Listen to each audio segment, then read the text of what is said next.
gamer friends, I'm Danielle. And I'm Josiah, and we are ready to roll.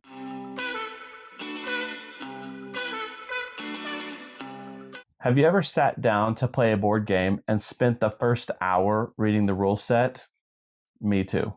And I hate big rule sets. Yes, you do. It's not because I don't love games, it's because I want to play them. Right. Well, it's your lucky day. Here are 20 games you can jump into quickly and start having fun. So we were talking about this and we thought there are so many games that we really enjoy playing, but we know that there are games that, because of how heavy the game is, how long it takes, and especially how big the rule book is, it's going to take us a while to get it to the table. Yeah. There are so many games that we've played, even like heavier games that we've played.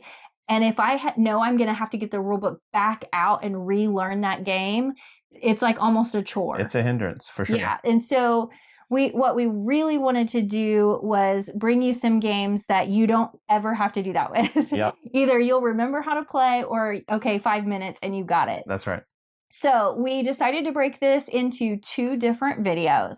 The first video that we're going to do today is like a very low barrier to entry. Yep. These are games that have very small rules that you can learn, Pretty in under quickly. 10 minutes. Easy. And not a single game is a party game. So party games generally you can like learn that. really fast. Yep. But none of these are party games. We just like these games. These are games that we genuinely love playing. Yeah. And you can learn in like under 10 minutes. In fact, a lot of these games you can find on our top 50 That's true. playlist. Yeah, go watch that. Yeah, list. so if you haven't seen those, go watch them. Because we go into a lot more depth on those videos sure. about these games. For sure.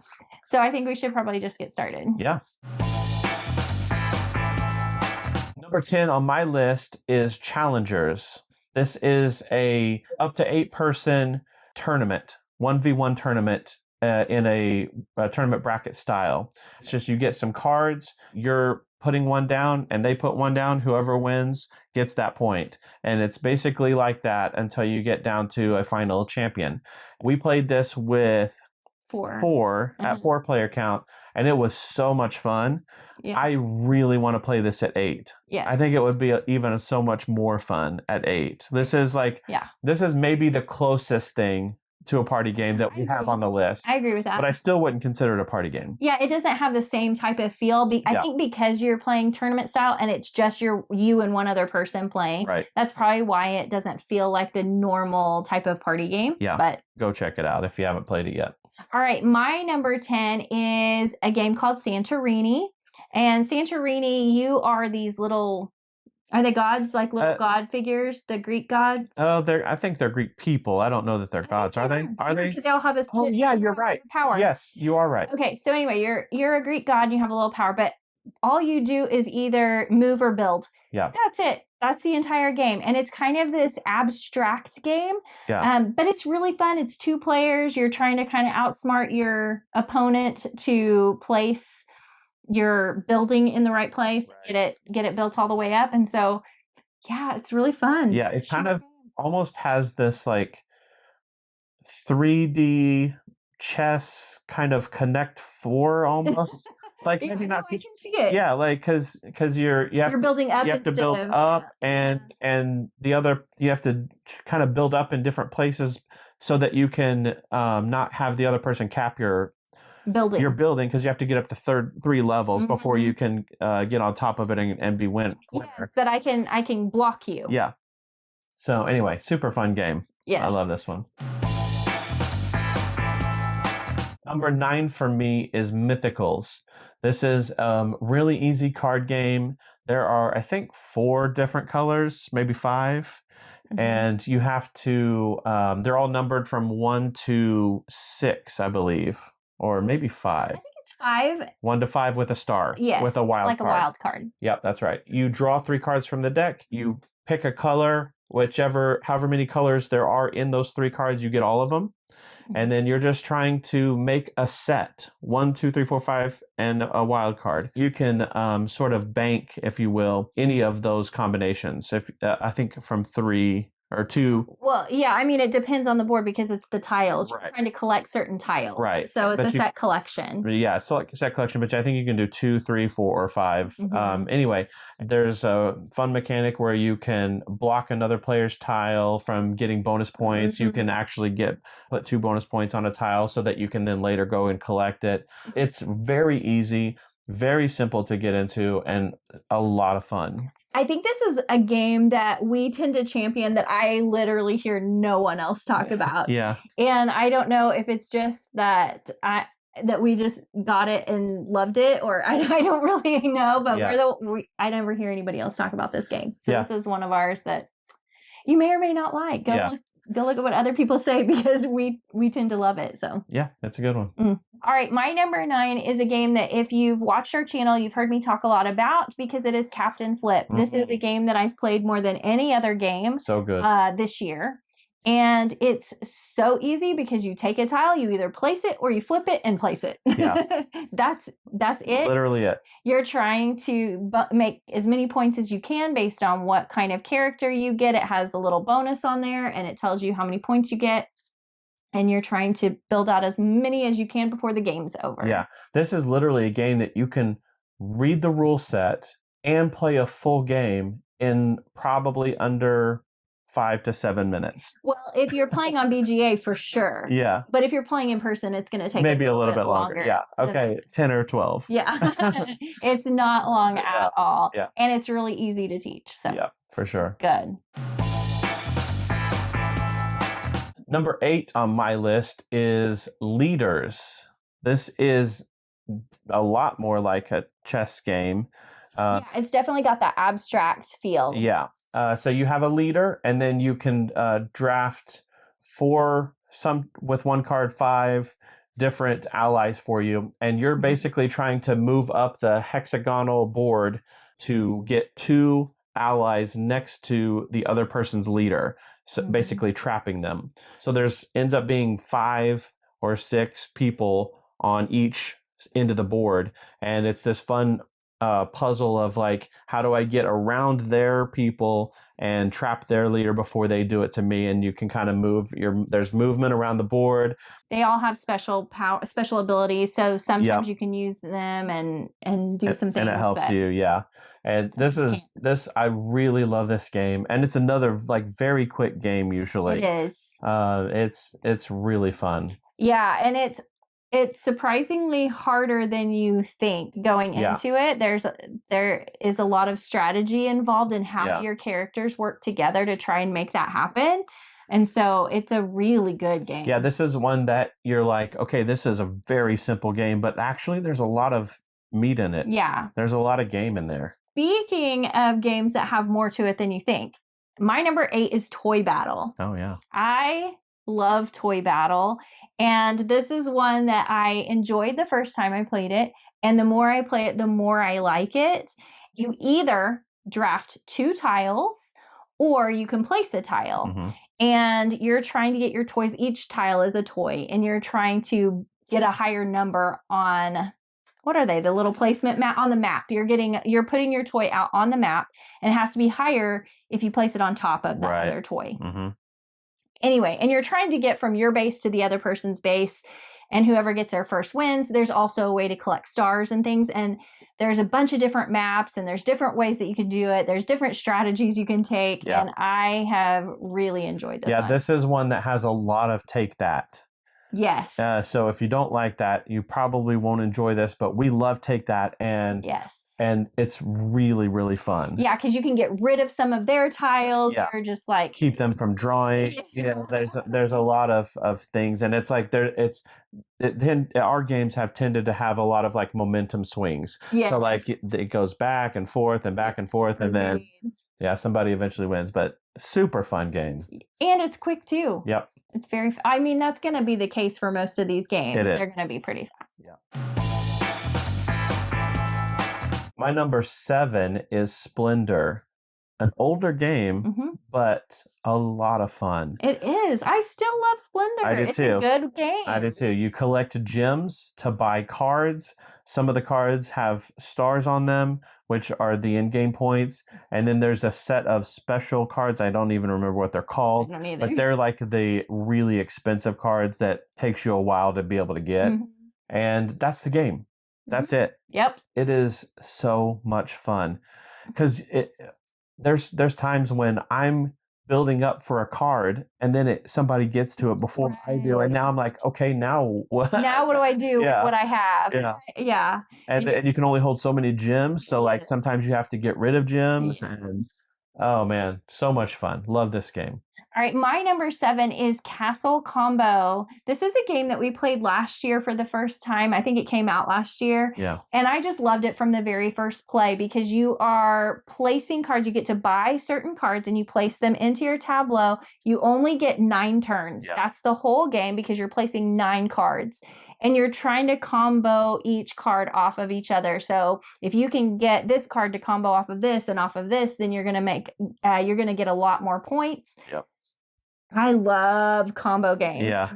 I love combo games. And so this, of course, was right up my alley. I enjoyed it and I've loved every minute. Yeah, there's 2 rows of cards that you can draft from. Right. But you can only draft from one at a time, depending on where the little guy is. Yeah. And so it's really fun because sometimes it's difficult to get the combo card you really need that really set off your combos. They did mitigate that with keys. You can have a key to move the guy, but your keys are points at the end, so it's hard to give those up. Yep. It is really fun. My number 6 is Dice Miner. This is a dwarven dice drafting, dice rolling, dice chucker. I mean, that's really all it is. That's really all it is. So you have a way to draft dice. You end up drafting a bunch of dice by the end of the game. And it's just so fun and satisfying to roll like 20 dice. I know it is. Well, because at the 2-player, that's what's really fun about it. In most games, when you play at 2-player, they'll be like, take this many out. Yeah. But you play with the exact same amount of dice, no matter how many players there are. Right. So when there's only 2 players, you're rolling just a handful of dice. Yeah, it's almost more fun at 2. It is just because of that. Yeah, just because of that. And that's it. I mean, there's different ways to score and get negative points, but it is just one of my favorite dice rolling games that we have. Yeah, it's a good one. My number 6 is Cartographers. Cartographers is what do you call it? Like a flip and write? Flip and write, yep. And so it is in that category of the roll and write or flip and write. And so you flip a card and you have to figure out where you're going to place that into your map. Yep. So you get to draw little trees or things on your map, and that's always fun. And then there's a way where these monsters come out and you get to draw on your opponent's map, and that's always fun. Right. So I just think this is a really fun game. It's a really good roll and write, flip and write, I think. Because some of them are really complicated, or there's a lot to it. There's more of that learning curve. And this one is so easy to learn. It is. Yeah, it is. Just so simple. Yeah, I kind of think of this as abstract Tetris. Yeah, kind of. It does seem like that because you're drawing kind of polyomino shapes. Yeah. And so it does kind of feel that way. Yeah. But I like the monster aspect of let me see where I can put this monster in your map to make it really hard for you. To mess you up. To mess you up. Yeah. Again, with the take that. Yeah. All right. Number 5 on my list is one of my favorite abstract games of all time, Boop. Yeah. This is a game where you are either a kitten or a cat. Well, you're not. You aren't, but you have kittens and you have cats. Yes. And you're placing them on a board, and whatever's around that gets booped out in the direction that it would, either diagonally or horizontally or vertically. You're trying to get 3 kittens in a row to get your cats, and then you're trying to get 3 cats in a row to win. And it is really fun and kind of difficult sometimes. I never win this game. I mean, I have won this game, but it's so rare that I win this game. Yeah. It's so frustrating. Yeah, because it really helps you in this game if you can kind of see the moves play out. Right. And I have a really hard time with that part. Sometimes I will place a kitten or a cat and I like didn't realize where it was going to boop it, even though I know I know the concept, right? Yeah. I just, for some reason, getting it from here into the actual play area just doesn't work very well. Yeah.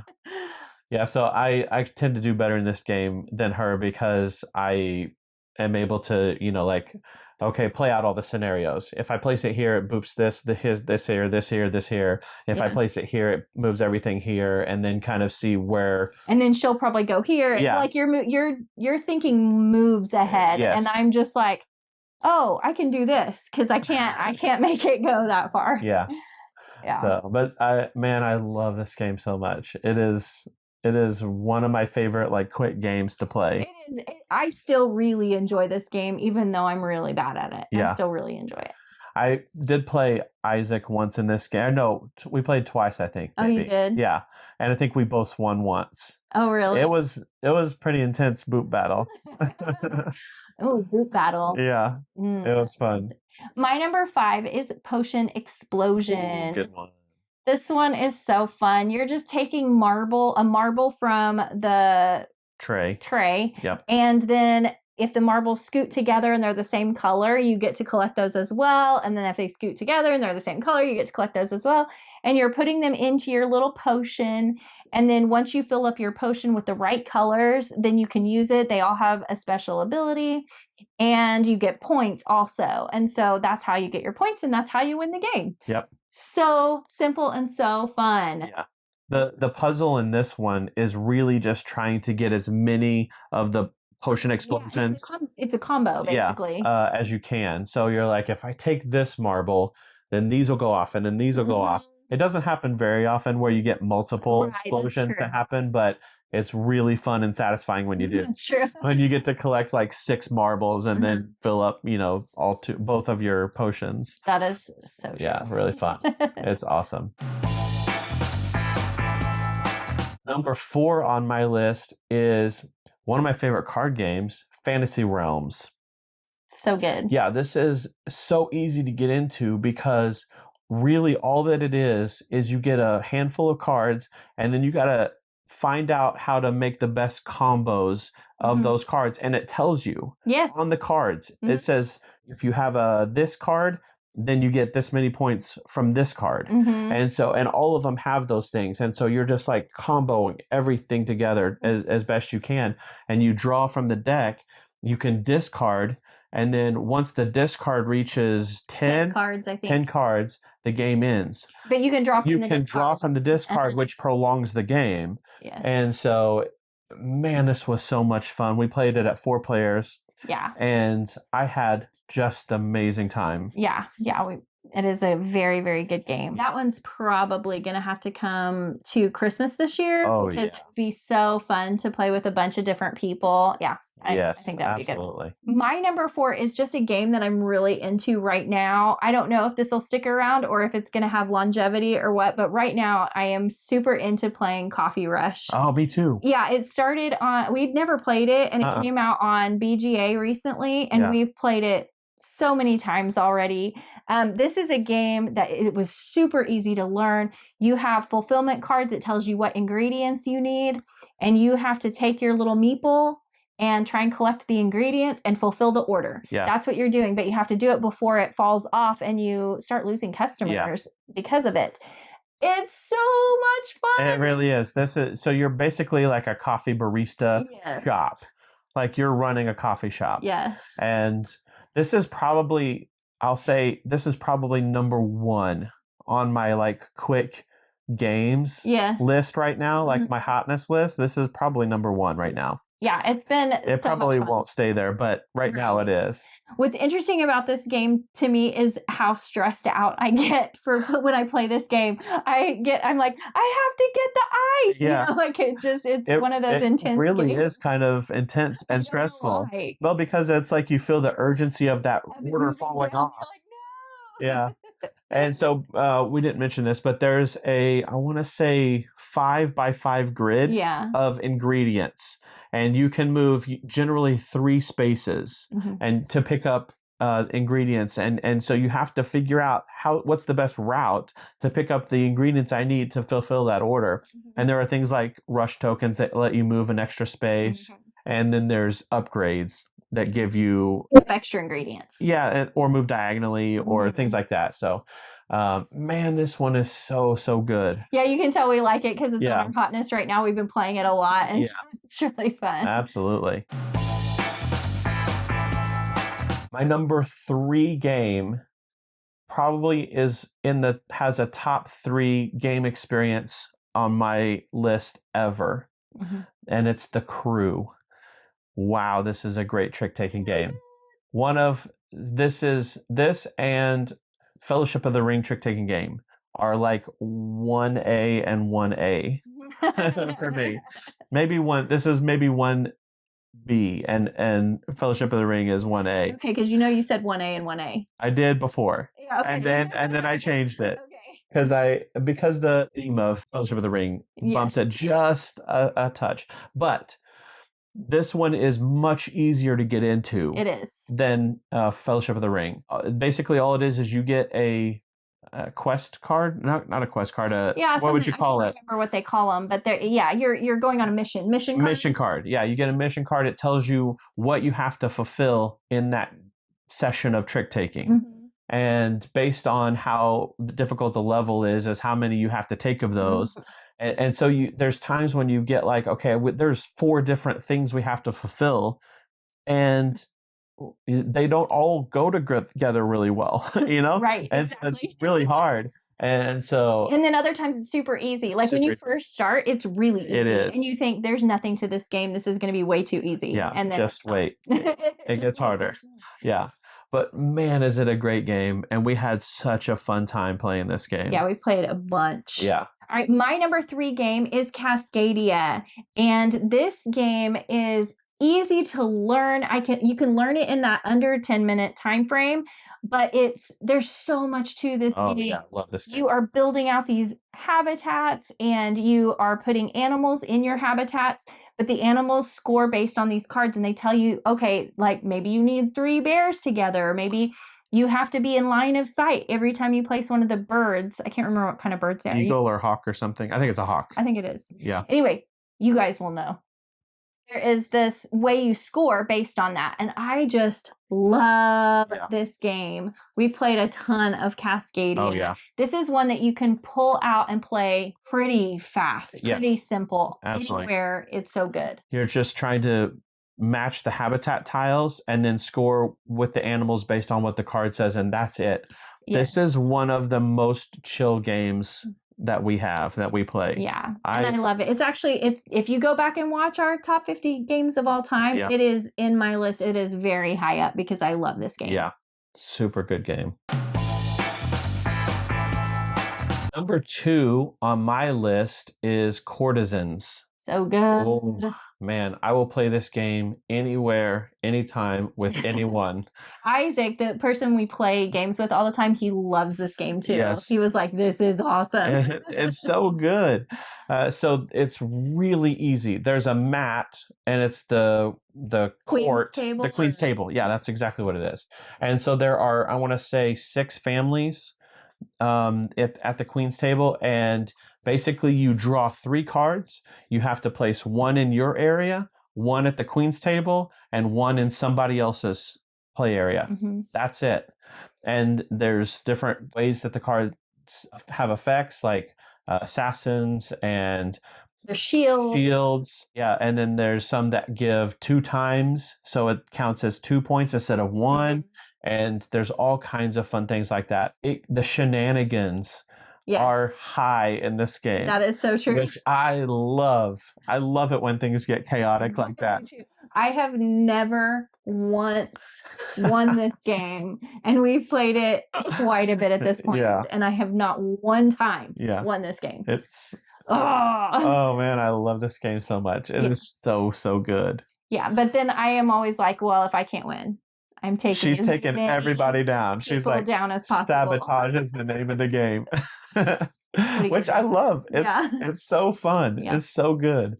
But this is one, again, you can jump into in 5 minutes, Mhm. from the reading the rules. It's so easy. All right, my number 2 is Sea Salt and Paper, because Oh, we could not have this list without Sea Salt and Paper. It's that's one of the right. best card games ever made. Ever made. I'm pretty sure. 100%. Yeah. That's fact. Yeah. And it's just so good. We've talked about it. I don't want to go into it too extensively, but it is just a set collection game. Yep. And there is a push your luck element to it where you Yep. get to decide when the game is over. Yep. Once you When hit that a certain session. when that session of the game is over. Yeah. Whenever you hit a certain point, you can decide if you want it to end or keep going and kind of push your luck a little bit. Yep. Such a good, solid card game if you like cards. Yeah. This is another one. And it's like the box. It's a tiny little card box. Mhm. You can take it anywhere, Mhm. play it anywhere. Yes. On a little airplane tray table, you could play this game. Yes, you could. Oh, man, it's so good. And with the salt expansion that we have. Yeah, extra salt. Yeah, made it really fun. And I really want to get pepper. Extra pepper. Has it come out yet? I don't think it's come out yet. At least as far as I know. Maybe it came out at Gen Con. I don't know. Possibly. I don't know. We haven't got it yet. We haven't played with extra pepper yet. But what extra salt added was awesome. Yeah. And just renewed our love for the game. It's so good. Okay, my number 1 game on this list is Air, Land, and Sea. Yes, it is. Wow. This is a card game that, aside from Sea Salt and Paper, I've never been captured by a card game like Air, Land, and Sea outside of Sea Salt and Paper. That's true. It's basically, there's 3. I was going to say, and this one's a 2-player game. A 2-player only, yes. There's 3, they call them theaters. Mm-hmm. Theaters of War. Theaters of War, Air, Land, and Sea. You get 6 cards. Those are your cards. Mm-hmm. You have to figure out how to win 2 out of the 3 theaters with those 6 cards. And I love that puzzle. Yeah. There's a lot of take that in this game. Mm-hmm. So almost all the cards except for maybe the 6th card has an effect. So like the 3 card, you put it down in one of the theaters and you can flip one of your opponent's cards over to make it less points or take away the effect that it had that was giving them a bonus or something like that. There's all kinds of things like that. Oh man, this is such a good game. Yeah. This is another one like Sea Salt and Paper. Like you can play it almost anywhere. It's a little bit bigger footprint. Yeah, that one's a little bit more cumbersome. It's a little bit bigger. Mm-hmm. Not much. I mean, it's like it's not bad. You could play it within 1.5 feet, maybe 2 feet of space, but it's so good. I love this game so much. Yes. Yeah, this is definitely one of your favorites. I really enjoy this game too. It's not one of my favorites, but I really enjoy it. Also another one that she can't win. Yeah, that is true. Have I ever won? Have I ever not won? Air, Land, and Sea. Nope. I have to. We're going to look at our stats later because I'm pretty sure I've won this one. You almost did once. I know I almost did. You got within 1 point. Yeah. And then I came back from I know. We don't talk about that. And won. We don't talk about that one anymore. Okay, moving on. Yeah. My number 1 is Sagrada.